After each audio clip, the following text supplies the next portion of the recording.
Hai semuanya, balik lagi dengan saya Vel dari channel Alur Cerita. Kali ini kita akan merangkum sebuah alur cerita dari film yang berjudul North Limit Line yang dirilis pada tahun 2015. Film yang disutradarai oleh Kim Han-son serta diperankan oleh artis dan aktor terkenal seperti Kim Woo-yeol sebagai Yong Yoo-ha, Jin Go sebagai Han Sang-gok, Lee Young-woo sebagai Park Don-yu, Kim Don-hye sebagai Kwon Hee-kyung, dan masih banyak lagi. Film yang menceritakan tentang peristiwa perang yang terjadi di perbatasan North Limit Line atau yang bisa dikenal dengan peristiwa Second Battle of Yeonpyeong, di mana film ini mengisahkan tentang peristiwa anggota kru kapal Chamsuri 357 yang dikomandani oleh Komandan Yong-ha, yang mana pada saat itu mereka harus bertahan dari serangan armada tempur milik Korea Utara di perbatasan tersebut, di saat Korea Selatan sedang menjadi tuan rumah dalam penyelenggaraan Piala Dunia 2002. Untuk lebih lengkapnya lagi, mari kita simak videonya.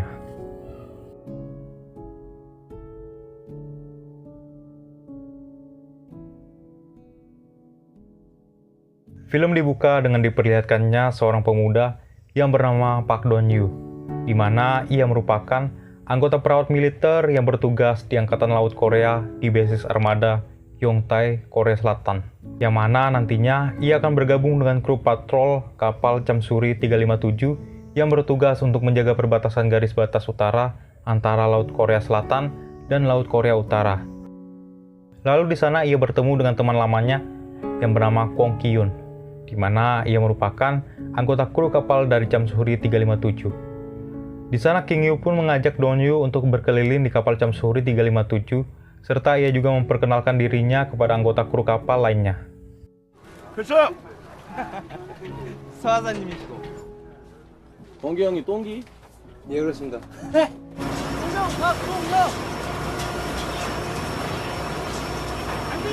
여기 사장. 뭐하냐? 야, 아프겠다. 웃기냐? Di saat malamnya, mereka semua terlihat sedang berkumpul untuk menonton sebuah pertandingan Piala Dunia sepak bola yang mana saat itu Korea Selatan sedang melawan Polandia. Akan tetapi di saat mereka sedang asik merayakan kemenangan Korea Selatan atas Polandia, tiba-tiba ada seseorang yang datang yang sedang memadamkan listrik di sana, serta di saat itu juga ada sebuah pemberitahuan yang menyuruh mereka untuk berlayar darurat.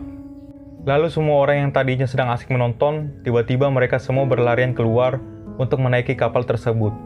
Serta kita juga diperlihatkan, mereka semua sedang mempersiapkan posisi mereka di saat mereka sedang berlayar. Dan ternyata di sana, mereka sedang melakukan latihan untuk bertujuan untuk melatih diri mereka di saat mereka nantinya akan berhadapan dengan situasi darurat saat berlayar. Saat mereka semua telah selesai latihan, tiba-tiba seseorang datang yang bernama Yong Yoo-ha, yang mana ia merupakan seorang komandan muda yang akan memimpin kru kapal Chamsuri 357. Lalu keesokannya, seorang nakoda kapal yang bernama Han Sang-go dipanggil oleh Komandan Yong-ha untuk diberikan sanksi, dikarenakan di saat melakukan pelatihan, ia sempat absen dari kegiatan itu. Dan singkat cerita, mereka pun berlayar untuk berpatroli di sekitar garis perbatasan utara antara Laut Korea Selatan dan Korea Utara. Di sepanjang perjalanan menuju garis perbatasan utara, di sana Dong-yu mencoba untuk beradaptasi dengan kondisi laut yang ada di perbatasan. Serta di sana juga, King Yu menunjukkan ke Dong-yu sebuah benteng pertahanan Korea Utara yang berada di sebuah pulau, di mana di setiap dinding pulau, banyak sekali artileri Korea Utara yang terpasang mengarah ke laut yang bertujuan untuk menjaga keamanan batas laut mereka. Lalu mereka pun berhenti sementara di basis peristirahatan Laut Kuning Korea Selatan. Serta diperlihatkan juga, mereka sedang makan bersama sambil bercerita tentang kegiatan mereka masing-masing. Tiba-tiba Komandan Yong-ha datang dan memergoki mereka yang sedang asik makan diam-diam. Dan di sana mereka semua pun dihukum oleh Komandan Yong-ha untuk melakukan push-up 100 kali. Dikarenakan mereka menyalakan sebuah cahaya, di mana hal itu sangatlah tidak diperbolehkan di saat mereka sedang berada di perbatasan. Karena pada kegiatan itu, musuh dapat mengetahui posisi mereka. Serta di sana juga, Komandan Yong-ha menyuruh nakoda Han Sang untuk mendisiplinkan anggota krunya.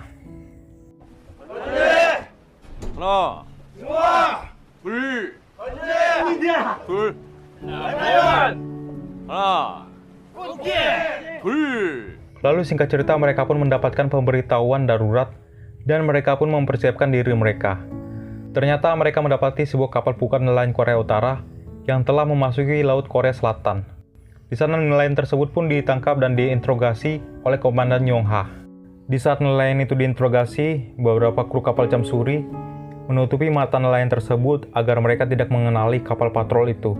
Dan pada saat proses interogasi, nelayan itu pun hanya mengatakan bahwa mereka tersesat di laut itu karena kompas yang mereka bawa rusak saat berlayar.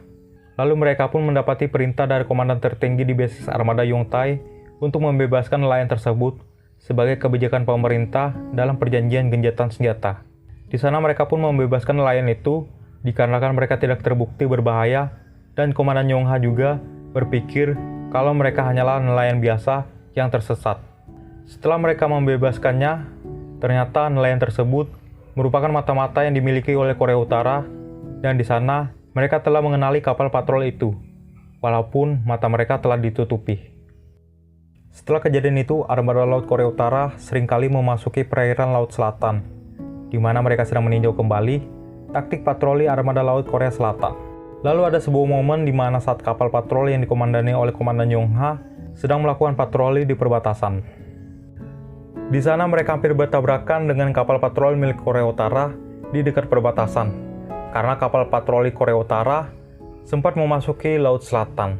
Dan kapal patroli itu dipimpin langsung oleh seorang mata-mata yang menyamar menjadi nelayan kemarin.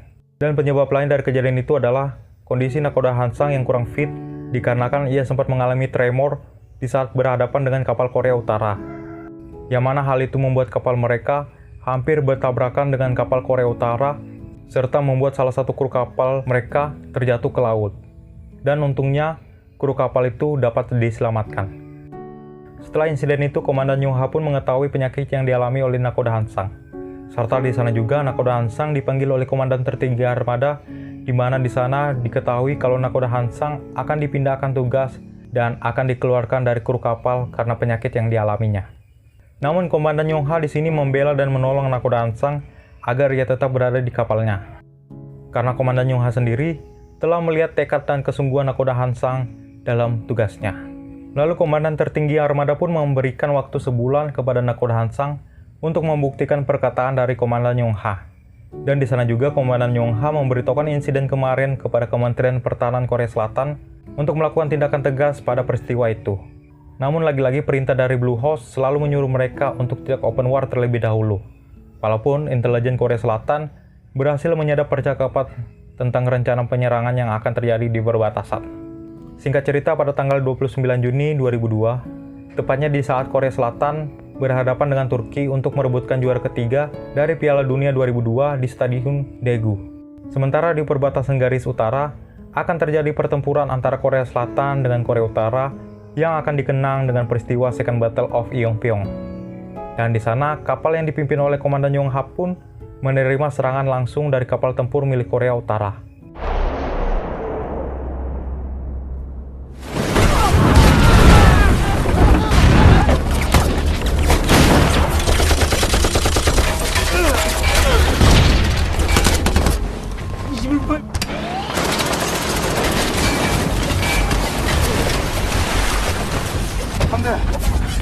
근데 교전차가 보고 공격하라!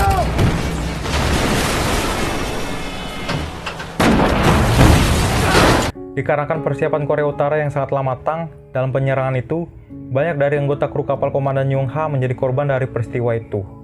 Pada serangan itu juga, nakoda Hansang menerima luka tembak dari pihak Korea Utara. Namun dengan tekad yang kuat nakoda Hansang, ia pun tetap mengemudikan kapal itu agar dapat menjauh dari armada laut Korea Utara yang menyerang mereka, walaupun ia telah terluka parah. Di sana Komandan Yong-ha mencoba menyadarkan anggotanya yang frustasi pada kondisinya pada saat itu, di mana salah satu anggota Komandan Yong-ha telah kehilangan salah satu kakinya karena terkena ledakan dari tembakan tank T-34 yang berada di armada Korea Utara.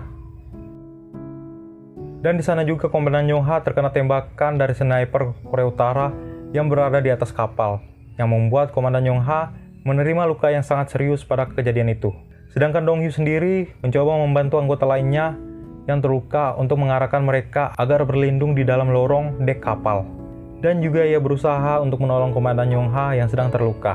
Namun di sana Komandan Yongha menyuruh Dongyu untuk mengobati anggota yang lainnya terlebih dahulu, dikarenakan pada saat itu ia masih kuat untuk menahan lukanya. Di sana armada laut Korea Utara selalu menembaki kapal mereka hingga membuat kapal mereka hancur dan menimbulkan kebocoran pada kapal tersebut. Lalu terlihat juga King Yu tewas di hadapan Dongyu karena ia terkena tembakan dari sniper musuh. Dan hal itu membuat Dongyu sedih dan marah.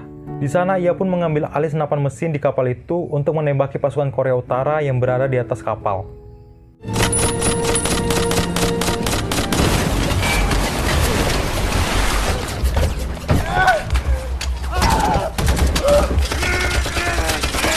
Di sana Dongyu terkena tembakan dari pihak musuh, dan hal itu membuat dirinya tidak dapat sadarkan diri untuk sementara waktu. Serta di sana, ia juga telah berhasil membunuh sniper musuh. Lalu terlihat kalau Komandan Yongha telah pergi, akibat ia telah kehabisan darah pada insiden itu. Sedangkan untuk Nakoda Hansang, ia sempat kehilangan kesadarannya karena kekurangan banyak darah. Dan ia pun mencoba mengikat tangannya di kemudi kapal dengan syal yang ia miliki, agar ia tidak lepas dari kemudi tersebut.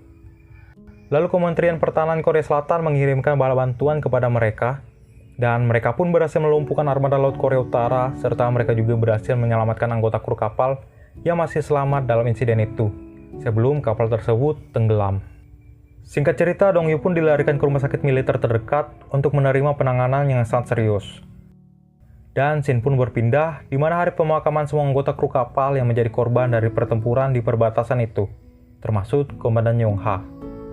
Sedangkan Dongyu yang berhasil sadar dari masa kritisnya, ia pun melihat sebuah berita yang meliput tentang pencarian Nakoda Hansang yang ikut tenggelam bersama kapalnya. Dan di sana mereka pun berhasil menemukan mayat dari Nakoda Hansang di dasar laut dengan kondisi tangannya masih terikat di kemudi kapal. Di sana pun Dongyu memberikan hormat kepada Nakoda Hansang karena jasanya yang mencoba menyelamatkan sebagian dari kru kapal itu. Lalu 83 hari setelah penemuan mayat dari Nakoda Hansang, Dongyu pun menyerah dengan luka-luka yang dialaminya. Dan ia pun kehilangan nyawanya, serta ia merupakan korban terakhir dari pertempuran tersebut. Dan film pun selesai. Oke, sekian rangkuman alur cerita dari film North Limit Line. Berikan pendapat kalian tentang film ini dengan cara tulis di kolom komentar di bawah. Serta berikan kritik pada channel ini agar channel ini menjadi lebih baik lagi. Oke, stay well, stay healthy, and see you next time.